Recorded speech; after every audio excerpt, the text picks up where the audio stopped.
GLM 5.2 is 5.7 times cheaper on output tokens than Claude Opus 4.8. We're talking $4.40 versus 25.0 varied per million tokens, and I wanted to know if Claude Opus 4.8 is actually worth paying that premium.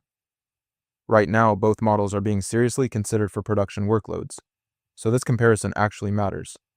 I ran GLM 5.2 and Claude Opus 4.8 across 5 real tests, pulling every number from published benchmarks and vendor docs.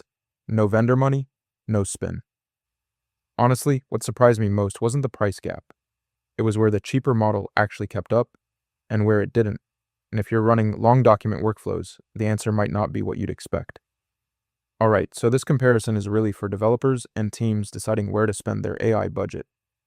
Pick the wrong model for a production pipeline, and you're either overpaying by 5x or shipping worse code quality, and both of those hurt. I want to give you the numbers so you can make the call yourself. Test 1 is reasoning depth and multi-step problem solving, and this one stings when you get it wrong, because if your model can't fix a real bug across multiple files, you're the one sitting there at midnight, manually patching what it missed. That's a real cost in time and frustration, not a hypothetical. Okay, so I looked at SWE Bench Pro, which uses real GitHub issues, and Claude Opus 4.8 came in at 69.2% versus GLM 5.2 at 62.1%, which is a clear Claude win on real-world bugs. But then on Terminal Bench, GLM 5.2 scores 81.0 against Claude's 74.6%, and what surprised me is those are different benchmark versions, so that second number isn't a clean comparison. Now, before I call a winner here, I want to be honest about this. The Terminal Bench scores are from different versions, 2.1 for GLM 5.2 and 2.0 for Claude Opus 4.8, so comparing them directly isn't really fair. GLM's agentic terminal chops are genuinely impressive, but the gap is smaller and messier than the raw numbers make it look. So I was expecting Claude Opus 4.8 to run away with this one, and it does win on SWE Bench Pro, but GLM 5.2 held its own on agentic tasks, and because the Terminal Bench versions don't match, I can't hand this to either side cleanly. Reasoning is a tie, which puts us at GLM 5.2, 0, Claude Opus 4.8, 0, with 1 tied. Test 2 is context window and document handling, and when a model loses the thread halfway through a long doc, it starts making stuff up, and you don't always catch it right away.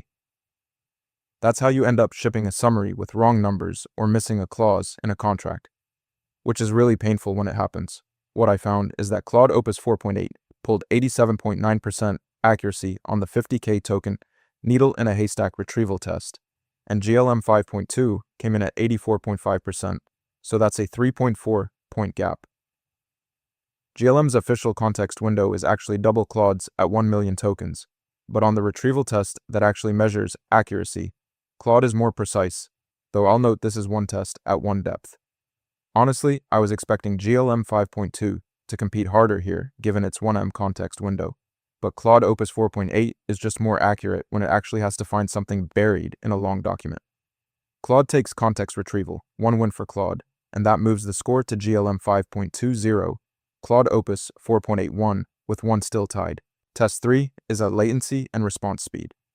Slow tokens kill user experience fast, and if you're running a real-time app and your model takes too long to respond, users drop off and you're paying for a model that's actively hurting your product.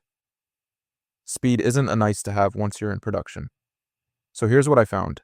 GLM 5.2 hits 585 tokens per second on Bastin, which is honestly really fast. But for Claude Opus 4.8, Anthropic only says it has a 2.5x fast mode compared to something, and there are no published absolute numbers. I was expecting hard speed data for both models, and that's just not the case for Claude. I want to be straight with you guys here. GLM 5.2's 585 TS is a real number from a real provider, but that's Bastin specifically, and your actual speed will vary depending on which provider you're on, and Claude's 2.5x claim might mean it's fast or it might not, because without a comparable baseline, I can't score this. I was expecting a clear speed winner, and what I got instead was 1 hard number and 1 marketing claim, and you can't compare those, so latency is another tie. The score stays at GLM 5.20, Claude Opus 4.81, and now 2 tests tied, with GLM's 585 tokens per second being the only real figure on the board. Test 4 is cost per token and pricing, and this is where things get real fast. Because if you're running a high-volume pipeline and you pick the wrong model, you can burn through budget in days without realizing it. I've seen teams get surprised by API bills that were 5x higher than they planned for.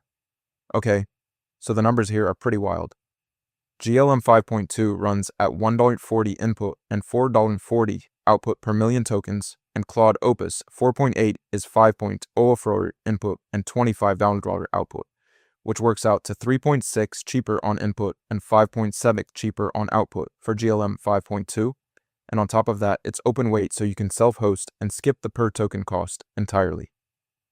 I kind of expected a gap here, but 5.7x cheaper on output honestly shocked me. GLM 5.2 takes cost, no contest, and the score is now 1-1 with 2 tests still tied. $5 cheaper per million output tokens adds up really fast at scale. Test 5 is multilingual support, and if your users write in Chinese and your model can't handle it well, you're not just getting bad outputs, you're probably losing those users entirely. Rebuilding trust after bad localization is slow and expensive, and most teams don't catch the problem until it's already caused damage. What I found is that GLM 5.2 has documented support for both English and Chinese. That's confirmed. But for Claude Opus 4.8, there's just no published multilingual data I could find. I was looking for hard numbers on Chinese language performance for Claude, and they're not out there in any source I could verify. Now, the absence of data for Claude Opus 4.8 doesn't mean it can't handle Chinese. It probably can do something. But I can't score what I can't verify, and GLM 5.2 being trained with strong Chinese support from ZA AI is a pretty different situation from a model with nothing published on it.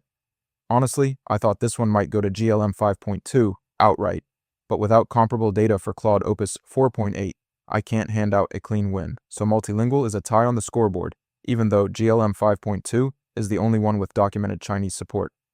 Final tally, GLM 5.2 won, Claude Opus 4.8 won, 3 tied. So here's where GLM 5.2 clearly wins. The price is $1.40 input and $4.40 output per million tokens, which is 3.66 to 5.7x cheaper than Claude. It's open weight under MIT license, so self-hosting is on the table. Its agentic terminal score is strong at 81.0, and it's the only model here with documented Chinese language support.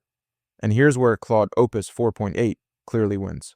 It scores 69.2% on SWE Bench Pro versus GLM 5.2's 62.1%, which is a real gap on fixing actual bugs.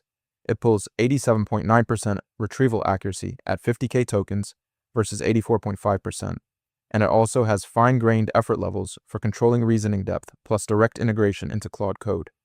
I went in thinking the price gap would be the whole story, and it kind of is, but Claude Opus 4.8 genuinely earns its premium on code quality and document retrieval.